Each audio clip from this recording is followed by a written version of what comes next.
வணக்கம். ஜெயங்கொண்டம் தொகுதிக்கு உட்பட்ட பல்வேறு கிராமங்களில் உள்ள மக்களின் அடிப்படை பிரச்சினைகள் குறித்து 300க்கும் மேற்பட்ட மனுக்களை சட்டமன்ற தேர்தலில் சுயேட்சையாக போட்டியிட உள்ள வினோத் என்பவர் மாவட்ட ஆட்சியரிடம் வழங்கினார். இனி விரிவான செய்திகள். அரியலூர் மாவட்டம் கீழமைக்கில்பட்டி கிராமத்தை சேர்ந்தவர் வினோத். இவர் வரக்கூடிய சட்டமன்ற தேர்தலில் சுயேட்சையாக போட்டியிட முடிவு செய்துள்ளார். இதனையடுத்து ஜெயங்கொண்டம் சட்டமன்ற தொகுதிக்கு உட்பட்ட ஒவ்வொரு ஊராட்சிக்கும் நேரடியாக சென்று வினோத் அந்த ஊராட்சியில் நிலவும் பல்வேறு அடிப்படை வசதிகள் குறித்து குறைபாடுகளை கேட்டறிந்து பொதுமக்களிடமிருந்து மனுக்களை பெற்றார்.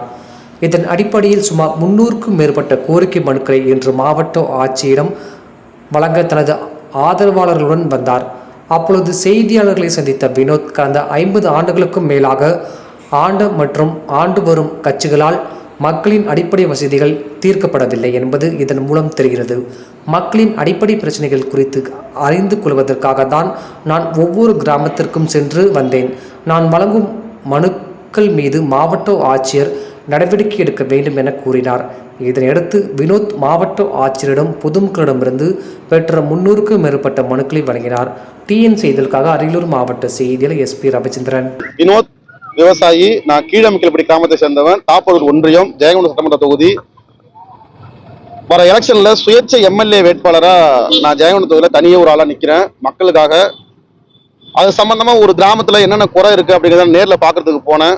அங்க போகும்போது மக்களை சந்திச்சு அந்த கிராமத்துல என்ன குறை இருக்குன்னு கேட்கும்போது அவங்க சொன்ன குறைகள் எல்லாத்தையுமே நான் இன்னைக்கு ஒரு மனுவா ரெடி பண்ணி 211 கிராமத்துல உள்ள குறைகளை ஒரு மனுவா ரெடி பண்ணி கலெக்டர் ஆபீஸ்ல கொடுக்க போறேன். நான் அரசுக்கு வந்த காரணம் ஒண்ணுதான், அடிப்படை வசதிகளை மக்களுக்கு செஞ்சு கொடுக்கணும். அதுக்கு ஒரு அதிகாரம் தேவை. அது சட்டமன்ற உறுப்பினர் அப்படிங்கிற அதிகாரம் தான் தேவை. அது எனக்கு தெரிஞ்சு யாரும் வராதனால நானே சுயேட்சை MLA-வா நிக்கிறேன். மக்கள் என் மேல நம்பிக்கை இருந்துச்சு அப்படின்னா எனக்கு தாராளமா ஓட்டு போடலாம். என் மேல நம்பிக்கை இல்லாட்டினாலும் 211 கிராமத்தில் உள்ள குறைகள் இவ்வளவு இருக்கு. இதெல்லாம் யாரு தீர்த்து வைக்கிறாங்களோ அவங்க கூட ஓட்டு போடுங்க. எனக்கு பத்தி கவலை இல்லை. அடிப்படை குறைகள்னு பாத்தீங்கன்னா எல்லா கிராமத்திலயும் தண்ணீர் வசதி கம்மியா இருக்கு, பேருந்து வசதி கம்மியா இருக்கு, சாலை வசதி கம்மியா இருக்கு. இது மாதிரி நிறைய அடிப்படை வசதிகள்ல குறை இருக்கு. இதை எல்லாத்தையுமே நான் மனுவாவே ரெடி பண்ணி நீ கலெக்டர் ஆபீஸ்ல கலெக்டர் சட்டை கொடுக்க போறேன். இதுக்கான தீர்வு மக்களுக்கு கிடைக்கணும். நல்லதை நான் தான் பண்ணணும் இல்லை, யாருனாலும் பண்ணலாம். ஆனா 210 கிராமத்திலையும் இவ்வளோ குறைகள் அடிப்படை வசதியில் இருக்கு. நம்ம ஓட்டு போட்டுக்கிட்டு தான் இருக்கோம். GST பேர்ல வரி கட்டிட்டு தான் இருக்கோம். நம்ம வரி கட்டுறதே இந்த அடிப்படை வசதிகளை செஞ்சு கொடுக்கணும் அப்படிங்கிறத வரி கட்டிட்டு இருக்கோம்.